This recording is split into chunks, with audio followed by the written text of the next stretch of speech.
go out here and go pay down for this last tow truck. So in about 2 weeks, maybe 3, to be on the safe side, I'll have all 4 of the tow trucks up and running. I got my second driver for my flatbed. I need to hire at least 2 more people. Well, really 3. 1 for my heavy duty, and then 2 more. 1 for night shift, and then 1 for the flatbed on Sunday. But it's been a good week. Got a lot of things done. In the shop working on my O2 Freightliner. We're trying to get that one together. I'm just going to go back and I'm going to redo all my trucks, make sure they're all up to date. And then I'm going to hire nothing but over-the-road drivers. So if you're an over-the-road driver and you're in Dallas, and about the end of July, going into August, I'll have an ad posted looking for drivers.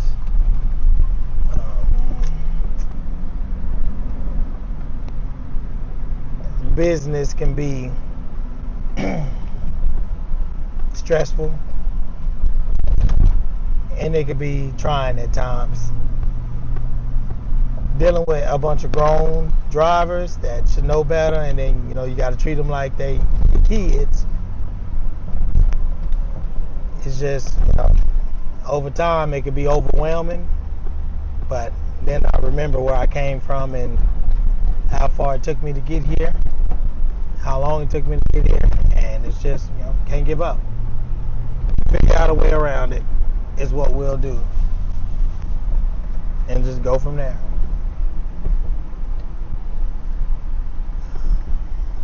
This week is my last week before everything's full-fledged. So we're gonna have some flyers made and get some put on PDF so we can post every day. We'll post towing every day. So if you ever broke down, give us a call. We'll have the number to the shop and the link of this video whenever it drops. It's just time to go to the next step, to the next level. I see how much money I can make, see how profitable it is, and now it's just time to kick it into overdrive. Step it up a notch. But y'all give me some things that y'all want to talk about or y'all want to know, so we can have more direct conversations on subjects that y'all want to know. How to. We're going to start doing a lot of how-to videos.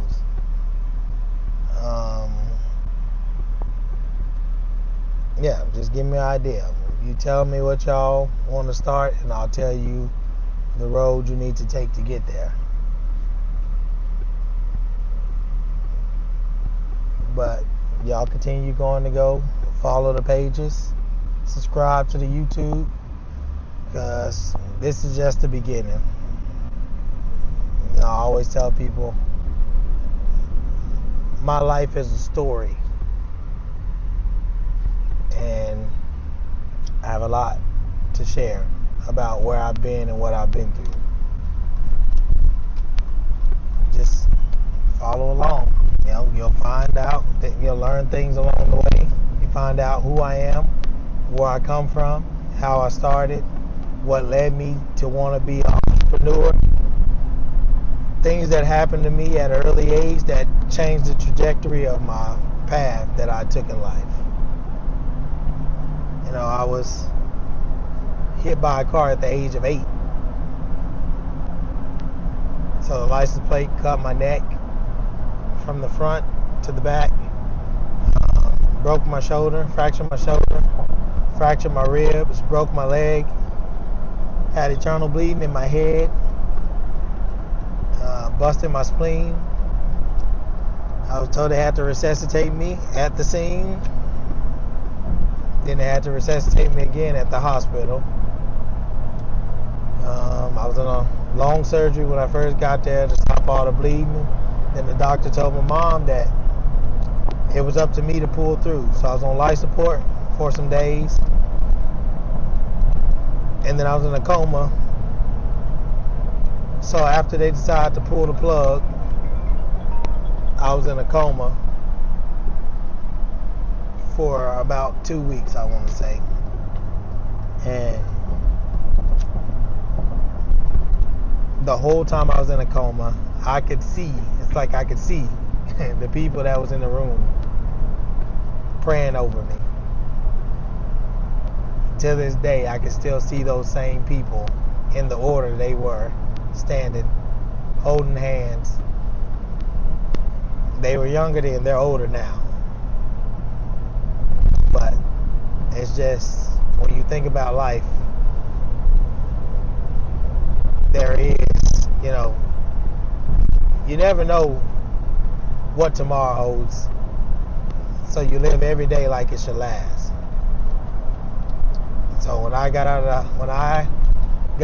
of a coma, I had to learn how to do everything over. I had to learn how to walk, write,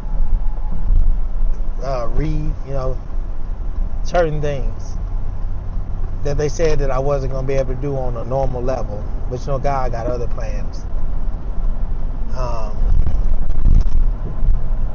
And when I was in the coma, I tell people, when they ask what was it like, I was in a place, I don't know what that place was, but it was like I was given the option to leave or to stay. And I chose to stay.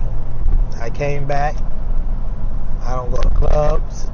I'm just different. I came back different, everything all the way around. I choose not to drink. I choose not to smoke. I choose not to go out to clubs. I always help people.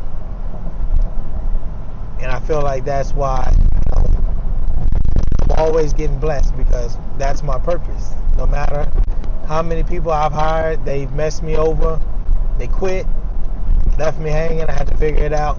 I always continue to help people. So as I was growing up, my drive has always been different. It wasn't about having fun and playing. It was always about how can I make money. I used to cut grass as a kid. For back then everything wasn't expensive. So for me to make $10, I can make that $10 stretch. So I used to cut the grass of the neighbors front and back for about $15, $20. And as I grew older, that drive for entrepreneurship has just kept increasing. I used to see, everything I seen was fascinating. Apartment people cutting the grass. I used to stand outside and watch them. Truck drivers. My uncle used to drive trucks. I used to always like getting in his trucks. It's just, so as I got older and got into high school, I wanted to figure out what I wanted to do when I got older. I wanted to be so much. I wanted to be a firefighter. I wanted to be an EMT. I went to Fort Worth Police Academy. But none of that really, once I tried it, once I got in it was just like it wasn't for me. The Police Academy, I didn't know about surcharges. I had a surcharge and it disqualified me. But that was God. To me, that was God telling me that's not what I got for you. That's not what I got for you. So I started a little lawn service with used equipment from a pawn shop and some flyers. I had to figure out with that lawn service, how can I get customers if somebody else was already charging $25 any yard size. So then I came up with the idea, okay, if they charge $25, I'll charge $20 any yard size. And it kind of messed up because we went to North Richland Hills and I passed out a lot of flyers there, and the next day people started calling. But when we got there, these yards wasn't normal. These were big yards. But that taught me, you have to honor what you said. So we did the yards, and it became natural. Like, okay, we can do this. Came up with a system, 3-person crew, 1 person cut the back, 1 person cut the front, 1 person weed eat and blow, and then we're done. So when we seen that was working, that was my niche. So we passed them out all over Fort Worth.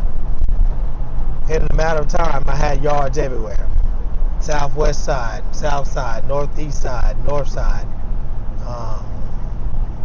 And we took it a step further. I went to go work for a group home with the intentions of cutting their grass. I got in, I met who I needed to meet. I told them, this is what I do.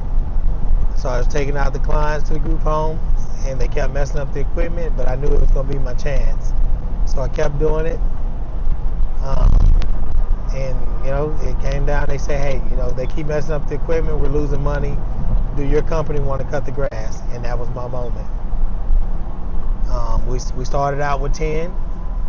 We were doing those 10 continuously. Then we went from 10 to 20.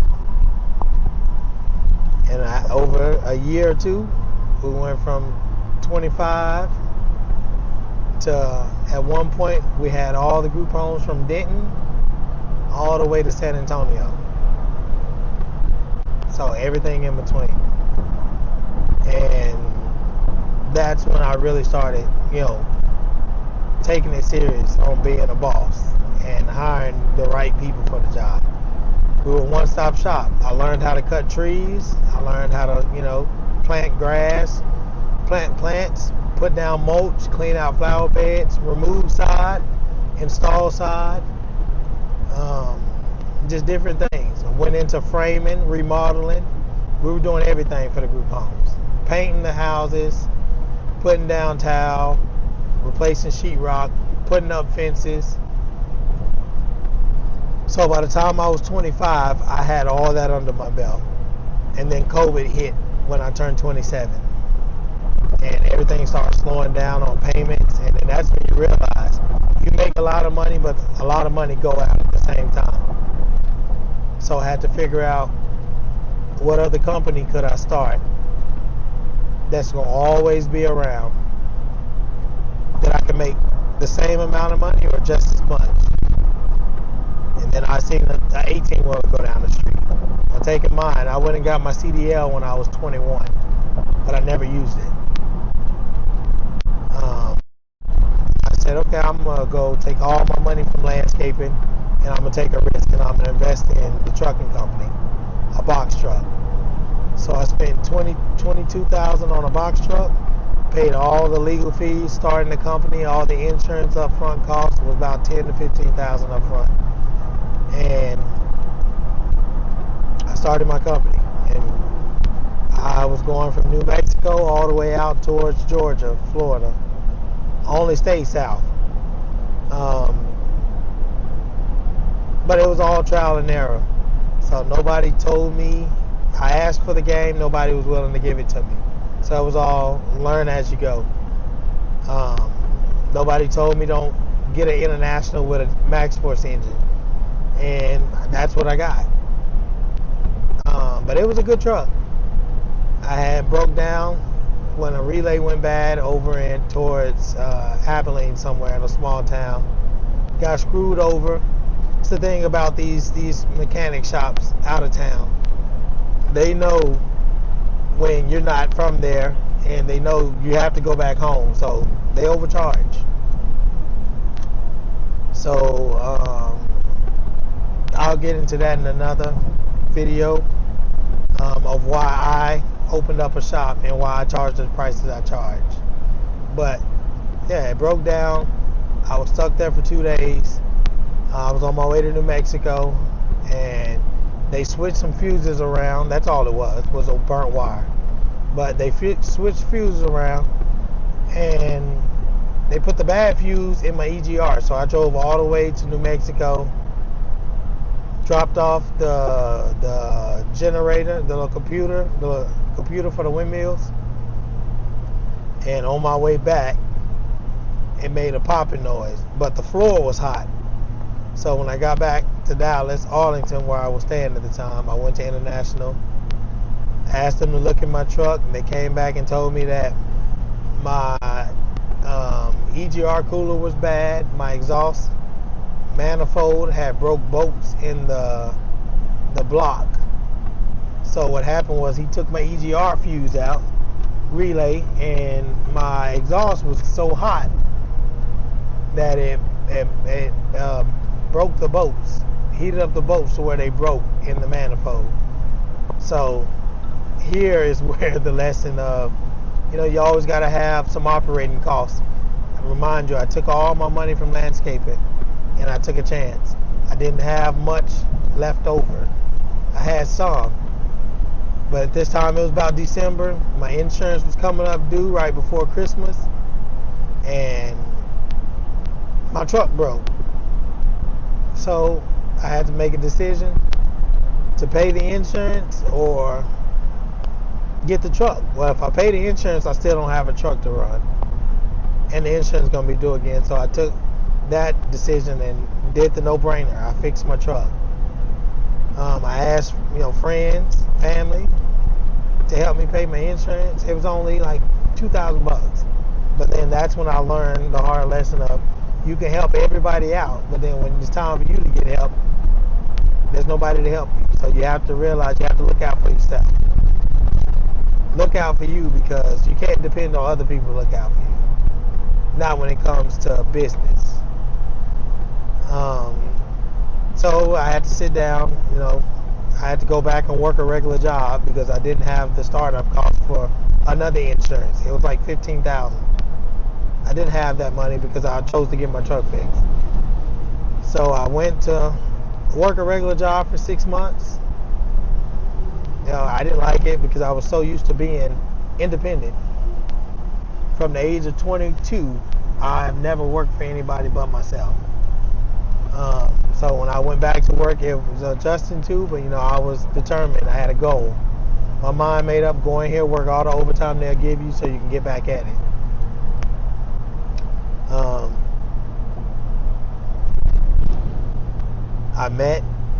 Then I was at this job, I met this girl, which is, my wife now. She was my girlfriend then. We was talking, got to know each other, and she said, okay, well, income tax came around. She's like, well, I'll give you the money up front so you can start your insurance. I was like, all right, but I'll give it back to you. So, that was my way back in the game. A total stranger that I just met. No, we started talking, we got intimate, got close. But this is somebody that I just met, not people that I've been helping all my life or since I had my companies. And that showed me that, it be the strangers that you barely meet or you don't know that'll help you out more than the people that you've been knowing for the longest. So I got back in the game, got back in the box truck. I had a different mindset this time. I was going to save, have my money put back to the side, and I gave her back her money, and I just went back at it. I came across the green light distribution, and I ran for a broker. They paid me $500 to go to Houston, and this is when this is why I started a freight brokerage, but we'll talk about that another time. But in this situation, this broker paid me $500. I didn't know no better. I'm okay, maybe that's what they paying nowadays. So I took it. I just needed something to get back at it. I took it. I guess he liked the way I did it. They said I did a good job. He called me back another time. I took it. And then he called me the third time. And this time when I went back, there was a man standing on the dock. He was in regular worker clothes. I thought he was a regular worker. He was talking, asking me, is this my truck? How long I've been doing it? What I was trying to do. I'm like, man, I'm looking for something dedicated. And this right here goes to show you that you never know who you're talking to when you're on these sites or in life, period. He was like, okay, well, would you like to come run for me? I'm like, yeah, you the partner or something? I was like, no, I own it. I'm like, you for real? He was like, yeah. I was like, all right, man, if you don't mind, how much were you paying for this load I'm about to take. It's like, oh, we're giving him $900. Right then it hit me. I've been taking this same load for 3 times. 3 times I took this same load, and I've only got $500, but he made $400 just to sit there and push a button on the computer. And in my mind, I'm like, okay, well, if it's that easy, then, I'm gonna do the same thing one day. So I had a goal: start a freight brokerage eventually. I wanted to be a one-stop shop. So I'm doing it. I partnered with him, became his direct carrier from here to Houston, and I just worked my butt off, man. I broke DOT laws sometimes just to get where I needed to get. I don't advise it. I don't condone it. Straight business now, so it's follow the laws because it'll catch up with you eventually. But I did what I had to do in order to get where I am now. I had to earn that trust. I had to show these people that I'm young, but I'm determined. I'm hungry. He said, make me one promise. When you get the money you're gonna get, just don't leave me hanging. And I told him, I'll make you another promise, a better one. I'm gonna build all my companies through your one. That was in 2020. Fast forward to 2022. 2022, I was running, doing the basic, doing the Total Wine deliveries, specs deliveries. I was doing all the transfers out of town. 2023, my box truck broke down again. But this time I had a plan. I wanted to move over to semis because I had a CDL. So I was looking for a semi, but I didn't want to spend all my money. So, I went to my grandpa and asked him, you want to, help me invest in an 18-wheeler? You invest this much and I'll give you back this much. So I went and I purchased my first 18-wheeler, and that changed my life and my game, the game plan, everything from then on out, because I saw how easy it was to make more money and move more product and be in the need of with a semi-trailer.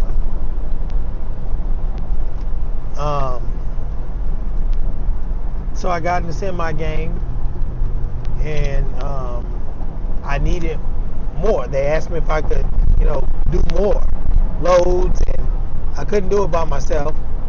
So I bought another truck,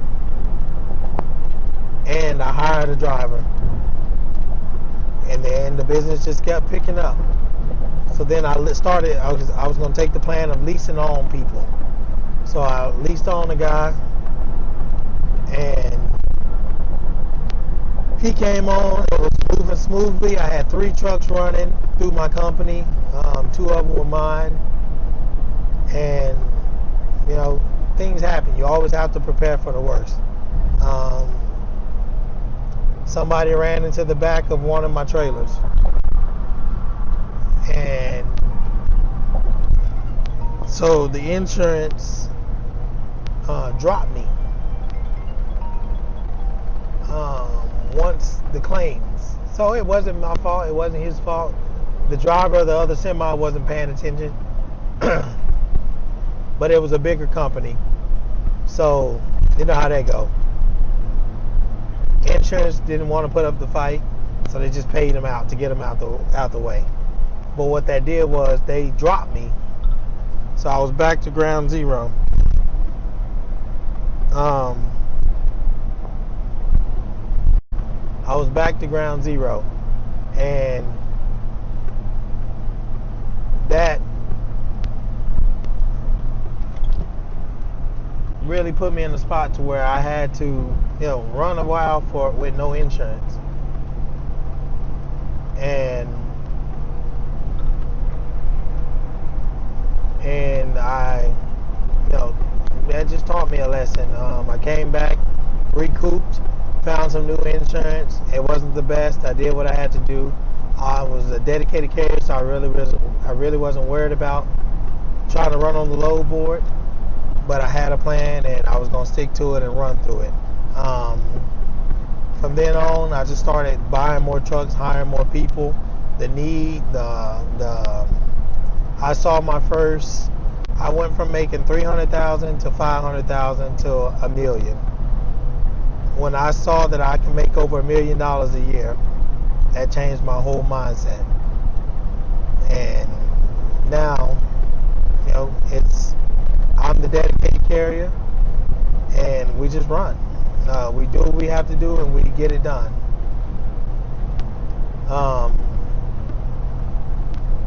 They trust me, my decisions. I was part of the cross-dock discussions, the meetings that we planned for 3 months, on when my trucks could be there, what time they needed to be there. We built their cross-docks around my company, so now we're dedicated. But I always look to keep expanding, so I opened up a shop. And with that shop, it'll allow me to fix my trucks and keep them from being down and fix their trucks. And that's where we're at now. I got 4 tow trucks, 14 semis, 7 trailers. I got access to 12 other trailers. And we're just gonna continue to grow. If y'all got any questions on how I got, the steps I took to get started, comment, and I'll be glad to explain it to you. But until the next video, I'll see y'all later. Y'all be safe out there and enjoy life.